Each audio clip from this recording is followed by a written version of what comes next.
confirmed last month that these talks were happening as the company looks toward the future. Cord cutting obviously accelerating. Showtime lost about 500,000 subscribers in Q1, according to what? I said Malcolm alleged that some of Elijah's women were underage secretaries, and can you expound on that? Yeah, well, I guess they were, because they were there. I seen them. I seen them myself. It's all true. It's all true. Good evening, messenger.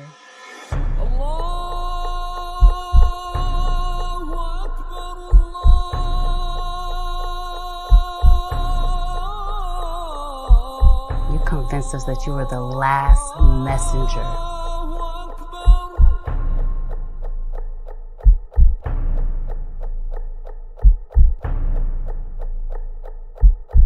How many other bastard children do you have? Barbershop conversation, guys. Feel free, hit the subscribe button. Make sure you go out and get 9 wives, man. Checks and balances. And yeah, man, I just want to say thank you guys for the support. And I'll have a website soon co-joining those two films, so you can go to one site. All right. Jermall Charlo. I want you to listen to this very carefully. Paramount CEO Bob Blackish confirmed last month that these talks were happening as the company looks toward the future. Cord cutting obviously accelerating. Showtime lost about 500,000 subscribers in Q1, according to the CEO.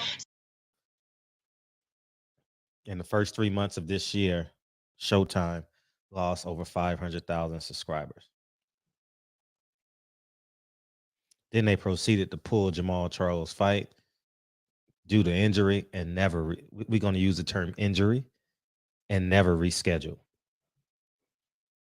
Jermall Charlo has been the center of Canelo talks, and he has been the dangling carrot for Canelo. Whether he gets or don't get the Canelo fight, his career has been derailed with poor matchmaking, and in the last 2 years, no fights. What is Jermall Charlo gonna do? You know, I don't know what he's doing, but I can assume, just based off of common sense, that maybe he's borrowing against his next purse. I have no idea. This is just an hypothesis. But for real, what is Jermall Charlo gonna do? Jermall got to make a move. Sitting waiting on Al Heyman don't work for nobody in 2022, going into 2023.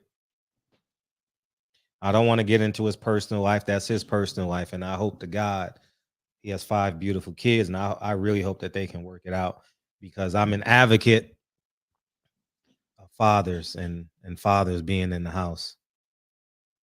And I think if you using your platforms, whether you got 1 subscriber or 1 million, advocating that he distance himself or separates or divorce from his wife, I think you are a part of the problem.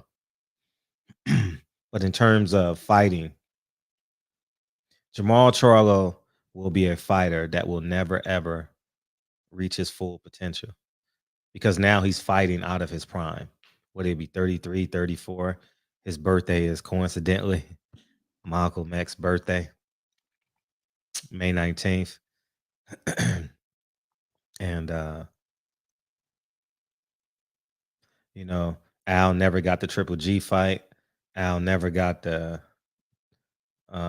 they lied and said that they were close to getting Jaime Munguia.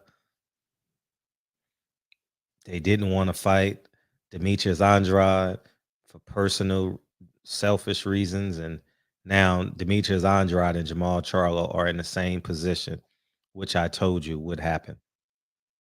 I told you guys this was going to happen. But I was a hater. I didn't know what the fuck I was talking about. I told him Jermall Charlo and Demetrius Andrade will be on the outside looking in. So here we are, approaching November 1st, 2022. Jermall Charlo, it'll be 2 years the next time. It'll be closer to 2 years than 1 year. The next time Jermall Charlo steps in the ring, and more than likely it will be against a lesser opponent. Or he's going to have to fight Canelo in May on a 2-year layoff.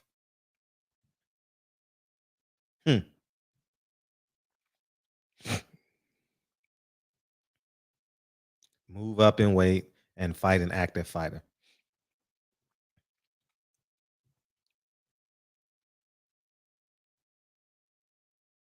So I just got a lot to say. I mean, I'm done saying, but I just wanted to whet y'all appetite with this because I know we got a lot. Well, I don't know if we have a lot of Jermall Charlo fans because they were booed at Errol Spence fight, which I thought was pretty like it should have been an aha moment for them that the boxing fans don't respect them as a brother duel, and they really could care less.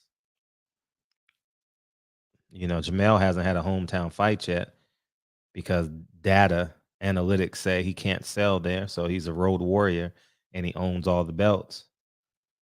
And hell of a fighter though. Terrible character, hell of a fighter. I'll say that about Jermall. Hell of a fighter, terrible character. You should have kept the fans on your side when you was beating the 154. You would have been the working's man, favorite man. You know, 9 out of 10 of your fans, Jermall, are working class people like you and not like me and everybody else. Regardless how much money we make, we got to go to work every day. Only 10% of your supporters are wealthy and rich. And that's what these fighters really, really got to understand. Speak to the median.